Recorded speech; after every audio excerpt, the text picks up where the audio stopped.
vaya que cuando llegás a lo que es Los Nietos del Futuro, ¿no? Y ya estamos obviamente compartiendo imágenes, hay como un antes y un después también. Sí significó lo que venías contando hasta ahora y el jugar en primera y con qué jugadores para tu trayectoria fue importantísimo, pero creo que Los Nietos también te marcó un rumbo. Sí, cuando yo arranco en Nietos del Futuro, que ya es casi que al final del 96, eh, sí, creo que fue, sí, a mediados del 96 por ahí, o sea, éramos Nietos del Futuro en ese entonces, era un grupo de rock metido en la música tropical. Todo vestido de cuero, chaqueta de cuero, o sea, era una combinación extraña, pero era una propuesta diferente. Ya, Eso también gustó y atrapó. sí, y la propuesta que me hace en ese momento el Colo Cáceres, que me dice, volvemos a lo que decía hoy yo un poco en serio, un poco en broma, bailaba muy bien, o sea, me gustaba el tema del baile, ¿no? Me gustaba el tema de la coreografía. Entonces yo era muy inquieto en ese sentido y generaba o tiraba ideas no importaba quién era, ¿eh? A ver, podía ser un fenómeno el que estuviera delante, ¿eh? Y yo iba y le tiraba mi aporte. ¿Y acá por qué no haces esto?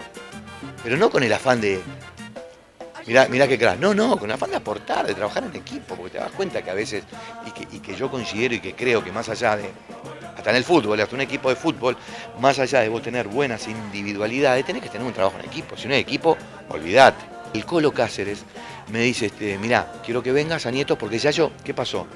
En la última etapa que estuve en Sonora Palacio, Aldo Martínez había formado Montana. Como que Sonora Palacio, o sea, esa originalidad que teníamos de esos años, se fue desarmando. Por un lado se fue Peluca y Ricardo Gaitán y formaron el primer Chocolate. Aldo, Pinocho se va a armar Etiqueta Negra y Aldo Martínez Montana. Ahí es que tengo la propuesta del Colo de ir a empezar a trabajar de cero con Nietos del Futuro y bueno, y está. Y eso fue un poco, ahí sí te podría decir, que como hablábamos hoy, fue el primer pase de un grupo a otro dentro de la misma movida. Yo ya más o menos conociendo el panorama. Con un desafío nuevo que era Nietos del Futuro, que era, ya te digo, un equipo de rock, una orquesta de rock, incluso hasta el estilo de las canciones. Una cosa fue llevando a la otra y ahí fue que empezaron a aparecer, increíblemente, porque hasta ese momento lo que hacíamos eran covers. La gran mayoría de las orquestas hacían covers. O sea, Caribe, Palacio, Nietos del Futuro.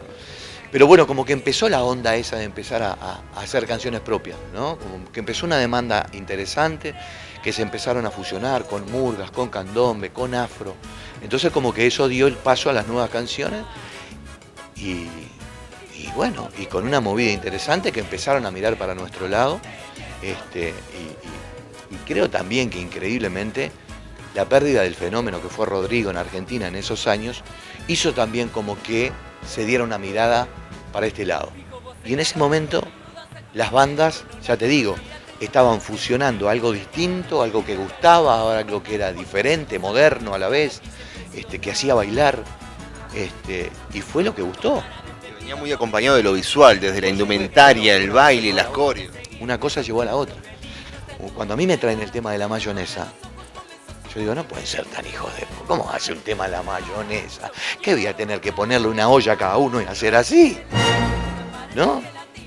Entonces, bueno, empecé a tratar de ver, imaginarme que cuando no estuviera el grupo, que sí fuera algo visual, como vos decís, pero que cuando no estuviera el grupo y sonara el tema en la discoteca, la gente se quedara con algo del espíritu.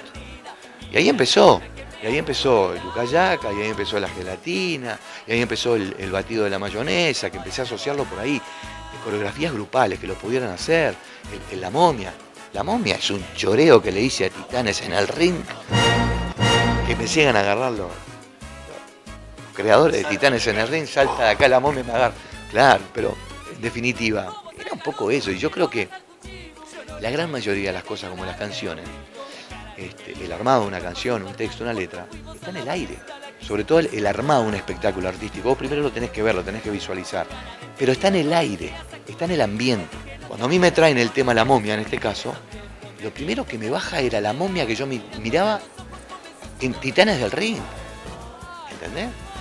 Titanes en el Ring yo miraba. Entonces la momia venía caminando y después cuando caminaba así. Y ahí empecé a asociar el pasito de baila la momia, ¿entendés? Mira lo que te hago. Baila la momia, baila la momia, baila la momia.